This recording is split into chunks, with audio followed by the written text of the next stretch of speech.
Hello friends, hope you are well. Welcome to my review of this, the Google Home Max. A very exciting product that is on sale recently, and that's when I picked it up. Maybe it's still on sale. I'll have a bunch of prices here, but when it came out, it was particularly expensive, but now it got cheaper and I was really excited to get a big speaker for the house to get some music, because the days of getting massive sound systems is over. It's the years of and the decade of smart home speakers. So first of all, what can it cannot do? Well, it is a smart speaker, so obviously it is connected to a certain assistant.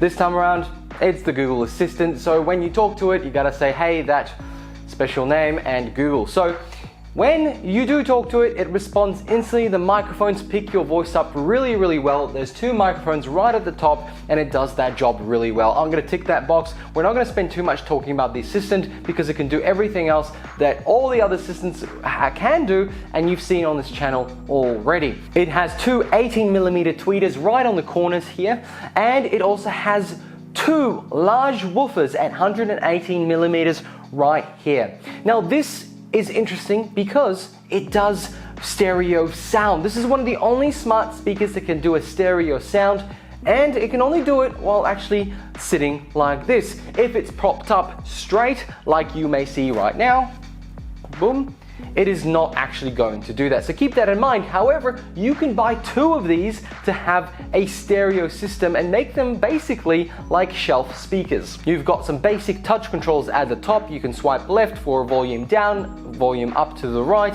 tap to stop.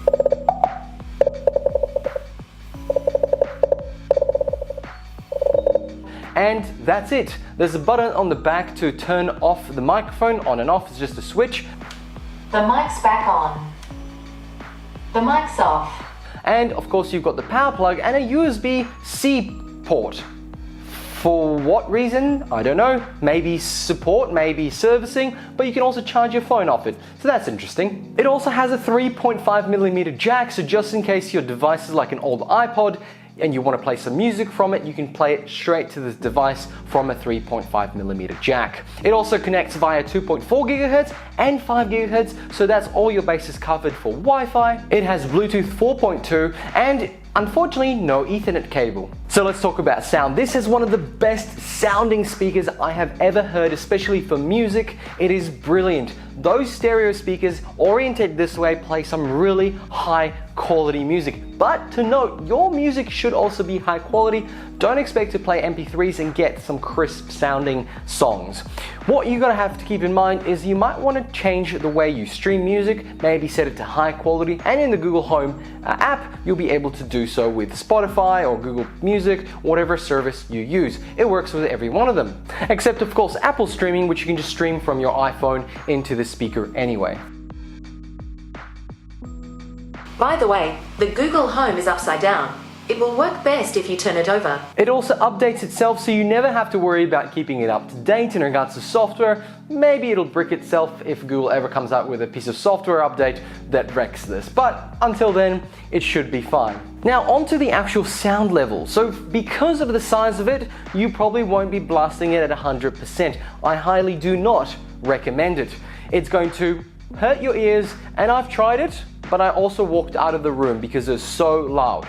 Now at that level, some things might not sound very good, but to sort of put it in another spot, if you put this outside and you have a massive party, massive backyard, and you put it up to max, I don't think you'll have much of a problem if it's high quality music. However, if you want a really nice loud party in a small house or a medium-sized house, 75 is probably the max you're ever gonna go to. I've been using it at about 30 to 50% if I really want to get into the rhythm of it. The mesh on the front is really nice. It does seem to let the sound through. It doesn't seem to block it. So apparently it's acoustically transparent fabric, sound through. It comes in a white and this black, which is the charcoal, and the other one is just chalk.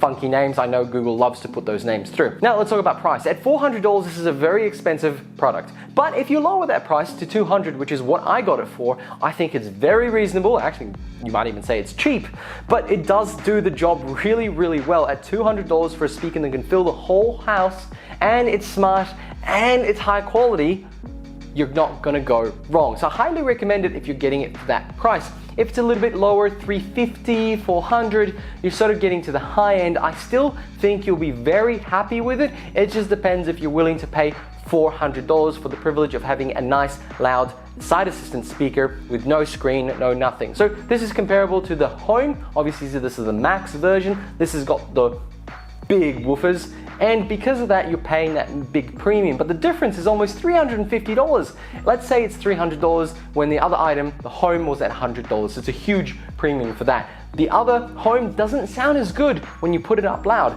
This does. So if you're a music fanatic and you have enough space to put this somewhere in your house, then I highly recommend it at the $200 to $300 price range. Friends, thank you very much for watching this quick review.